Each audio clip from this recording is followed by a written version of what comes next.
House is collapsed. House will come back. വീട് വരും. ഇനി അവിടെ താമസിക്കേണ്ട, സേഫ് ആയിട്ടുള്ള സ്ഥലത്ത് വീട് വെച്ച് തരും. ഒട്ടും പേടിക്കണ്ട.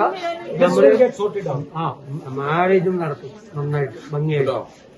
House will come back. Tell them every person who's lost a house, we will make sure that the house is coming back. വീട് നഷ്ടപ്പെട്ട എല്ലാവർക്കും വീട് ഉണ്ടാക്കി തരും. ഇനി ഏതെങ്കിലും തരത്തിൽ എവിടെയെങ്കിലും മിസ് ചെയ്താൽ നമ്മൾ ഉണ്ടാക്കി തരും.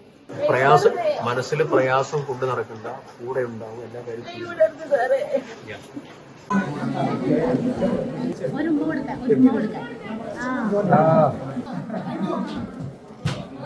Okay, tell them we'll send you the badminton. എല്ലാ സാധനത്തിനും കാരം ബോർഡ് വരും, ബാഡ്മിന്റന്റെ പോയി വരും, ഫുഡായിരിക്കും കേട്ടോ. They don't want chocolate. They don't want chocolate.